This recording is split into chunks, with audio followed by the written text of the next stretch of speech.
Pakistan stock data channel में खुशामदीद। उम्मीद है आप खैरियत से होंगे। तो देखते हैं कैपमैन एनालिसिस। आज हम आपके लिए बायबैक शेयर्स पे एक अपडेटेड वीडियो लेकर आए हैं। पिछले साल कुछ कंपनियों ने जो बायबैक अनाउंस किए, उनका एनालिसिस अब हम एक साथ करेंगे। इसमें से कुछ पुरानी बातें भी होंगी और कुछ नई बातें भी होंगी। एक तो वैसे भी जिन्होंने पुरानी वीडियो देखी होगी, हो सकता है कुछ वो बातें भूल गए हों। फिर कुछ नए व्यूअर्स भी आ जाते हैं जो पुरानी वीडियोस देखते ही नहीं हैं। और फिर लेटेस्ट असेसमेंट भी होगी और एक काइंड ऑफ कंपैरिजन भी है। तो यहाँ से एक नई इन्फॉर्मेशन फिर भी मिलेगी उन लोगों के लिए भी जिन्होंने पहली वीडियो भी देखी है। और फिर हम ये जानने की कोशिश करेंगे कि क्या जब कंपनीज कोई बायबैक अनाउंस करती हैं तो क्या हमें उनमें इन्वेस्ट करना चाहिए कि नहीं। आगे बढ़ने से पहले बताते चलें, हम कोई बाय सेल कॉल नहीं देते, सिर्फ फंडामेंटल एनालिसिस करते हैं। फैसला सबने खुद करना है, क्योंकि मुनाफे में मौज अपनी अपनी और नुकसान में दौड़ अपनी अपनी। सबसे पहले जी, कोहाट सीमेंट।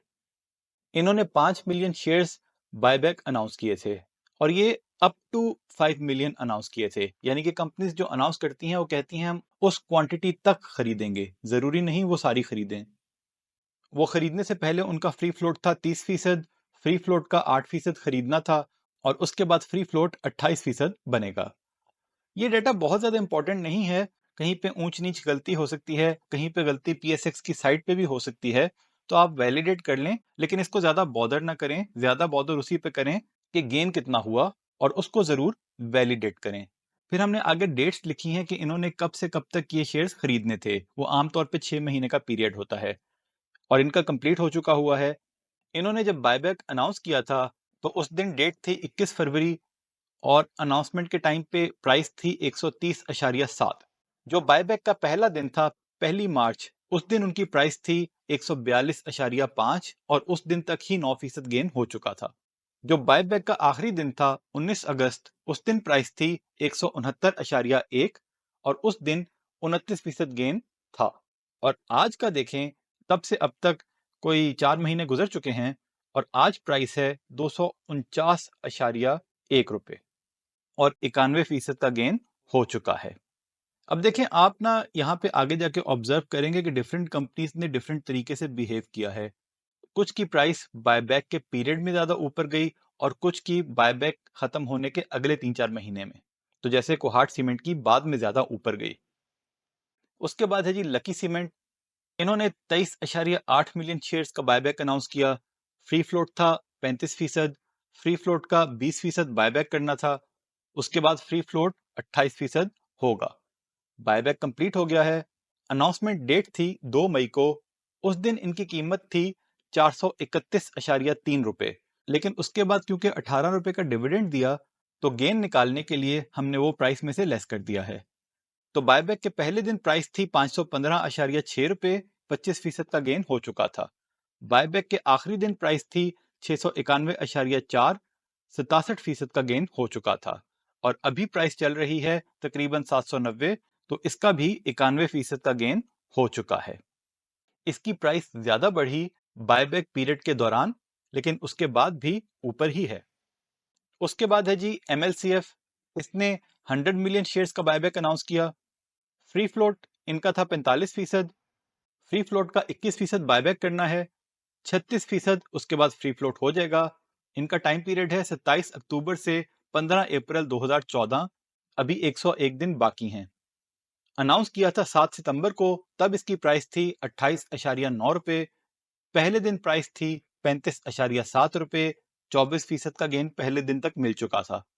अभी चल रहा है तो आखिरी दिन तो नहीं आया, लेकिन आज की प्राइस है 40.6 रुपए और 40% गेन हो चुका है। अभी इनका काफी बायबैक बाकी है। तो ऊपर की दो कंपनियों को देख के लग तो रहा है कि यहाँ पे अभी इसमें पोटेंशियल मौजूद है, अगले 6 महीने का हिसाब लगाएं तो। बहरहाल, जरूरी नहीं कि हर शेयर एक ही तरह परफॉर्म करे, फिर भी आप इसको देख सकते हैं। उसके बाद है जी ठट्ठा सीमेंट। इसने 15 मिलियन शेयर्स बायबैक करने थे। फ्री फ्लोट था 50%, फ्री फ्लोट का 33% बायबैक करना था और उसके बाद फ्री फ्लोट बनेगा 34%। ये करना था 2 नवंबर से लेकर 23 अप्रैल तक और 109 दिन बाकी हैं। लेकिन हमें ऐसा लगता है ब्रोकर ने कोई इंफॉर्मेशन शेयर की थी कि शायद इनका बायबैक कंप्लीट हो चुका है। ये जब भी बायबैक करते हैं तो डेली अनाउंसमेंट करते हैं, तो उसका ट्रैक रखना मुश्किल होता है। ब्रोकर्स ने रखा होगा तो हमें लगता है कि इसकी इंफॉर्मेशन आई थी कि इसका कंप्लीट हो गया है, लेकिन अगर हो गया है तो फिर भी वो कंप्लीशन भी अनाउंस कर देंगे। अब ये अनाउंस किया था 27 सितंबर को, तब इसकी प्राइस थी 14.4 रुपए। पहले दिन प्राइस थी 17 रुपए और 18% गेन था।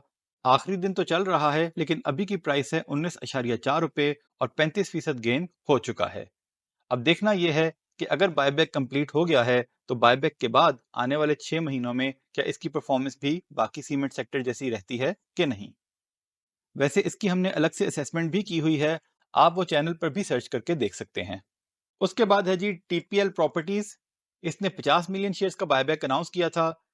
फ्री फ्लोट था इसका 40%, फ्री फ्लोट का 22% बायबैक करना था, और उसके बाद इनका फ्री फ्लोट हो जाएगा 31% अगर ये सारा बायबैक करें तो। अब इसमें एक मसला है, अब इनके बायबैक के 24 दिन बाकी हैं। बायबैक अनाउंस किया था 14 जून को, तब इसकी कीमत थी 14.3। उसके बाद 2 रुपए का डिविडेंड दिया तो हमने लेस करके लिखा है। पहले दिन प्राइस थी 13.7 और तब था 12% का गेन। और अभी आखिरी डेट तो नहीं आई, लेकिन आज की प्राइस है 13.1 और 7% का गेन है। तो ये वो वाहिद शेयर है जिसने बायबैक के बाद कोई अच्छा खास परफॉर्म नहीं किया। इसकी एक वजह भी है जो इसका मसला भी है। इसने 50 मिलियन शेयर्स बायबैक करने थे और अभी तक जो रिकॉर्ड आ रहा है उसके मुताबिक तकरीबन 9 मिलियन शेयर्स ही बायबैक किए हैं। अब हमें तो समझ नहीं आ रहा कि ये क्या चाहते हैं। अब क्या ये 41 मिलियन शेयर्स 24 दिनों में बाय करना चाहते हैं या सिर्फ आखिरी हफ्ते में बाय करना चाहते हैं? अगर तो ऐसा है तो इसमें दो तीन चीजें हो सकती हैं।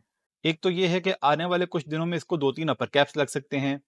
दूसरा ये हो सकता है कि इन्होंने किसी के साथ डील की हो और इस शेयर की प्राइस को कंट्रोल रखा गया हो, और कोई और ही है जो इस शेयर को एक्यूमुलेट कर रहा हो, और आखिरी कुछ दिनों में ठक ठक एक एक सेकंड में जो है मिलियंस की ट्रांजैक्शन हो जाएंगी किसी एक एग्रीड रेट पे, और कोई इसके बारे में कुछ नहीं करेगा, जो कि साफ मैनिपुलेशन नजर आएगी, लेकिन कोई इसमें एक्शन नहीं लिया जाएगा और रेट ज्यादा ऊपर भी शायद ना आ जाए।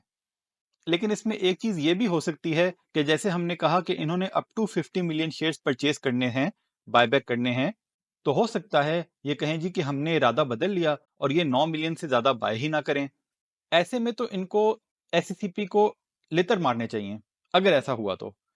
लेकिन अनफॉर्चुनेटली यहाँ पे हमारे रेगुलेटर्स बिल्कुल स्ट्रांग नहीं हैं। पहली बात तो ये है कि कंपनी को अप टू नहीं कहना चाहिए। हम समझते हैं कंपनी को सोच समझ के डिसीजन लेना चाहिए और उसको बताना चाहिए कि हम इतने बायबैक करेंगे और उनको उतने ही करने चाहिए। और अगर अप टू रखना ही है तो कोई रेंज होनी चाहिए, यानी कि कंपनी को यह भी बताना चाहिए कि हम कम से कम इतने बाय करेंगे और ज्यादा से ज्यादा इतने। वरना ये बहुत ज्यादती है शेयर होल्डर्स के साथ, जिन्होंने इस शेयर में एंट्री ली ये सोच के कि कंपनी बायबैक करेगी तो इसमें मूव बन सकती है। और यही वजह है कि वाहिद यही शेयर है जिसने इतना बुरा परफॉर्म किया है बायबैक की न्यूज के बाद। अब हम तो कई दफा आपको बताते रहे हैं कि ये शेयर वैसे ही हमेशा से वॉलेटाइल रहा है, हमें इसके बारे में काफी शक था, तो हम तो इसको बताते रहे हैं कि हम 10-20 पैसे नीचे जाता तो 1000 खरीद लेते, 10-20 पैसे और नीचे जाता 1000 खरीद लेते, फिर 10-20 पैसे ऊपर आता तो 1000 बेच देते। हम तो इसमें से इसी तरह ट्रेड करते रहे हैं और अभी भी हमारे पास थोड़े से पड़े हैं, और हमने इसमें से जो गेन बनाया है वो 7% से तो कम से कम ज्यादा ही होगा अभी भी। बहरहाल अगले 24 दिनों में पता लग जाएगा कि ये क्या करना चाहते हैं, इन्होंने क्या करना था, इनका मकसद क्या था, क्या इनको ट्रस्ट किया जा सकता है फ्यूचर में। क्योंकि अगर इन्होंने बायबैक कंप्लीट ना किया तो फिर ऐसी कंपनीज को हम तो ट्रस्ट करना छोड़ देते हैं और फिर हम ऐसी कंपनी को ज्यादा देखते नहीं हैं। बस ये है कि क्योंकि प्रॉपर्टी की कंपनी है, हमें नहीं लगता कि लॉन्ग टर्म में ये नुकसान में रह सकती है, कभी ना कभी इसको फायदा हो ही जाएगा। तो उस हिसाब से आप लॉन्ग टर्म में वैसे रख भी सकते हैं इस रेट पे बुरा नहीं है। लेकिन फिर भी अगर इन्होंने बायबैक ना किया तो इस मैनेजमेंट पे हमारा ट्रस्ट खत्म हो जाएगा और हम अवॉइड करेंगे, फिर इसको कम से कम ज्यादा इन्वेस्ट करने से अवॉइड करेंगे। तो लेट्स सी अगले 24 दिनों में क्या होता है। उसके बाद है हबीब शुगर। इसने अभी अनाउंस किया है 15 मिलियन शेयर इन्होंने बायबैक करने हैं। फ्री फ्लोट 35% है, फ्री फ्लोट का 29% बायबैक करना है। उसके बाद फ्री फ्लोट रह जाएगा 25%। ये करना है इन्होंने 2 फरवरी से 22 जुलाई 2024 तक, यानी अभी स्टार्ट नहीं हुआ। अनाउंस किया 26 दिसंबर को, तब कीमत थी 51.7 रुपए और आज की कीमत है 72.9। ऑलरेडी 40% का गेन हो चुका है। और इस कंपनी में मूव इतनी बनने की एक वजह यह भी थी कि इसके अपने ही डायरेक्टर्स या उनकी बीवियों ने इनके शेयर्स काफी सारे उठा लिए मार्केट से, क्योंकि अक्लमंद लोग हैं। अब देखिए, आपको नजर आ रहा होगा कि डिफरेंट शेयर्स ने डिफरेंट तरीके से परफॉर्म किया। कुछ में न्यूज के फौरन बाद ही जंप लग गई, कुछ में बायबैक पीरियड में जंप लगी और कुछ में उसके बाद जंप लगी। तो अब कोई पता नहीं हबीब शुगर कैसा परफॉर्म करे। ये भी हो सकता है कि यहीं पे स्टेबल हो जाए, ये भी हो सकता है कि यहाँ से 60 पे आ जाए और बाद में मूव बनाए, और ये भी हो सकता है कि यहीं से 100 पे चला जाए। तो इसलिए अपना अपना फैसला आपने खुद करना है अगर आप इसमें इन्वेस्ट करना चाहते हैं तो। हमने तो 51 पे थोड़े से खरीदे थे, 74 पे बेच दिया और हमने थोड़ा सा गेन इसमें से निकाल लिया है। आज की तारीख में हमारी इसमें एंट्री नहीं है। जरूरत महसूस होगी तो थोड़े बहुत शायद ले लें, लेकिन हमने थोड़ा सा गेन इसमें से बना लिया है। उसके बाद है जी एंग्रो कॉर्पोरेशन। इसने 70 मिलियन शेयर्स बायबैक करने थे। फ्री फ्लोट था 50%। फ्री फ्लोट का 25% बायबैक करना था। उसके बाद फ्री फ्लोट होना था 38%। लेकिन हमें जो याद पड़ता है, इन्होंने 30-35 मिलियन ही बायबैक किए थे। बीच में इनके डायरेक्टर फौत भी हो गए थे, पता नहीं उसकी वजह से कोई स्ट्रेटेजी में चेंज है या क्या हुआ, लेकिन इन्होंने मुकम्मल बायबैक नहीं किया। अनाउंसमेंट की थी 27 जनवरी को। उस टाइम पे प्राइस थी तकरीबन 290 रुपए। उसके बाद 40 रुपए का डिविडेंड दिया, तो वो हमने निकाल दिया है। पहले दिन की प्राइस थी 260 रुपए, 4% गेन था। आखिरी दिन 254 रुपए, 2% गेन, और अभी की प्राइस 296 रुपए, 19% गेन। तो इसमें भी कोई ज्यादा बहुत मूव नहीं बनी। वैसे तो 19% गेन भी बुरा नहीं है एक साल में, लेकिन फिर भी बाकियों की तरह उतनी मूव नहीं बनी। शायद ये शेयर ही थोड़ा स्लो है और बहुत ज्यादा पब्लिक के पास है। इतना बायबैक करने के बाद भी सर्कुलेशन में बहुत ज्यादा है, शायद एक ये वजह हो, बट यू नेवर नो आगे क्या करता है। उसके बाद है जी KTML। इसने 30 मिलियन शेयर्स बायबैक करने थे। फ्री फ्लोट था 30%। फ्री फ्लोट का 33% बायबैक करना था। उसके बाद फ्री फ्लोट हुआ 20%। ये कंप्लीट हो गया हुआ है। अनाउंसमेंट के टाइम पे इसकी प्राइस थी 50.5 रुपए। पहले दिन प्राइस थी 60 रुपए। पहले दिन ही 19% का गेन मिल चुका था, और आखिरी दिन भी 62 रुपए प्राइस थी, जो 23% गेन था। इसके बारे में हम जिक्र कर चुके हैं। हमारी तो पूरी असेसमेंट यही है कि पूरे बायबैक पीरियड के दौरान इसकी प्राइस को कंट्रोल रखा गया है, और जैसे ही बायबैक खत्म हुआ है, लोगों का इंटरेस्ट इसमें से खत्म हुआ है, तो देखें इसकी प्राइस को कहां ले गए हैं। और इसमें भी गेन बना 93%, लेकिन सारा का सारा गेन हुआ है बायबैक खत्म होने के बाद।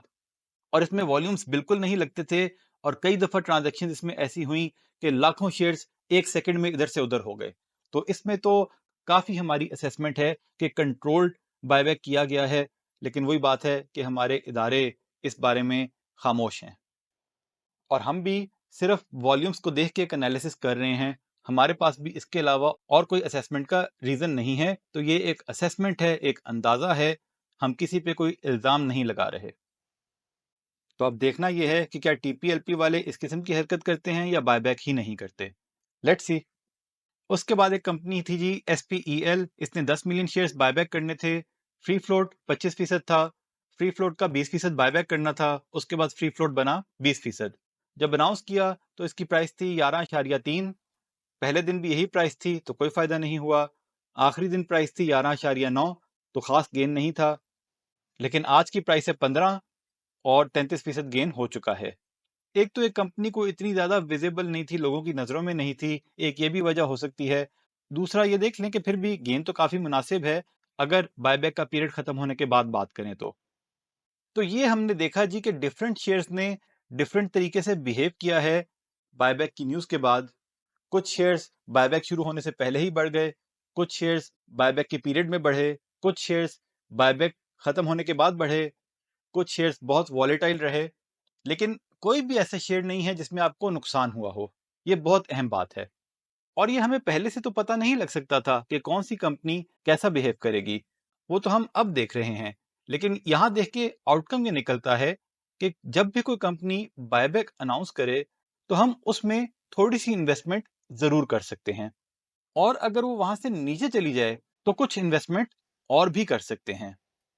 और ये इन्वेस्टमेंट एक साल का माइंड बना के करें तो फिर ज्यादा बेहतर रिटर्न्स मिलने की चांसेस होंगे। क्योंकि देखें, अगर मान लें कि हमने इन तमाम कंपनीज में अनाउंसमेंट के साथ ही सेम अमाउंट की इन्वेस्टमेंट की होती, यानी 1 लाख रुपए सब कंपनीज में किया होता, तो इन सब का जो अभी तक गेन आ रहा है, अगर उसकी हम एवरेज निकालें तो 50% बनता है। यानी अगर हमने तमाम कंपनीज में इक्वल अमाउंट इन्वेस्ट किए होते तो एक साल में हमारा टोटल गेन होता 50%, जिसमें हमारा कोहाट सीमेंट भी शामिल होता, जिसमें हमारा टीपीएलपी भी शामिल होता, यानी 91% गेन वाला भी और 7% गेन वाला भी। तो उसका नेट हमें 50% गेन मिलता। तो यहां से यही हमें समझ आती है कि जब भी कोई कंपनी बायबैक अनाउंस करे तो हमें कुछ अमाउंट जरूर इन्वेस्ट करनी चाहिए। बहुत ज्यादा इसलिए नहीं करनी चाहिए क्योंकि हमें नहीं पता कि कौन सा शेयर ऊपर जाएगा या नहीं। मिसाल के तौर पे अगर हम में से कोई ये एनालिसिस देखता पहले और उसके बाद टीपीएलपी अनाउंस करता और वो अपना सारा माल टीपीएलपी में लगा देता, तो देखें उसको तो कोई खास फायदा ना हुआ होता। तो डाइवर्सिफिकेशन इज वेरी इंपॉर्टेंट। फिर दूसरी बात यह है कि जब आप इन्वेस्ट करें तो फिर ये आपने खुद फैसला करना है कि आप कितने अरसे के लिए उसको रखना चाहते हैं और कितने परसेंट गेन पे निकलना चाहते हैं। अब हमने जैसे बताया कि हमने हबीब शुगर का हमें एक हफ्ते में ही 40% गेन हो गया, तो हम उसमें से निकल गए। हो सकता है अगले 6 महीने में उसकी प्राइस यहाँ से 100 रुपए पे चली जाए। तो ये तो कोई यकीन से नहीं कह सकता कि कौन सा शेयर किस तरह बिहेव करेगा। तो ये फैसला सबने खुद करना है, लेकिन हमें इस तरह की ट्रांजेक्शन में फायदा ही नजर आ रहा है। लेकिन एक और बहुत अहमियत वाली बात है। देखिए, इस टाइम पे पिछले एक साल में जब से बहुत सी कंपनियों ने अपने बायबैक अनाउंस किए और सारों ने गेन दिया है, उसकी एक वजह यह भी है कि मार्केट भी अप ट्रेंड में रही। हो सकता है अगर मार्केट का डाउन ट्रेंड होता और यही कंपनियां शेयर्स बायबैक अनाउंस करती, तो शायद ये इतना अच्छा परफॉर्म ना कर पाती। तो कहने का मकसद ये है, कोई भी असेसमेंट हर वक्त वैलिड नहीं होती। हर वक्त के हिसाब से उसको देखना पड़ता है, किसी एक फैक्टर को नहीं देखना पड़ता आइसोलेशन में, बल्कि बहुत सारे फैक्टर्स को एनालाइज करना पड़ता है। इस वक्त मार्केट में अभी जो प्रेशर नजर आ रहा है, उसके बावजूद भी ओवरऑल ट्रेंड लॉन्ग टर्म के लिए अभी भी पॉजिटिव महसूस हो रहा है। तो इसलिए इस वक्त ये एनालिसिस वैलिड लग रहा है कि अगर कोई भी कंपनी फ्यूचर में बायबैक अनाउंस करती है तो कुछ ना कुछ इन्वेस्टमेंट उसमें की जा सकती है। तो ये था जी आज का एनालिसिस। ये सारा डेटा हमने पीएसएक्स की साइट से लिया। आप खुद वैलिडेट करें, फिर अपना फैसला करें। याद दहानी करवा दें कि बाय सेल कॉल नहीं थी, वजह पहले बता चुके। तज्जिया पसंद आया तो शेयर, लाइक, सब्सक्राइब करें, बेल आइकॉन पे क्लिक करें। खुश रहें और अपने अमल पे तवज्जो दें। अल्लाह के हवाले।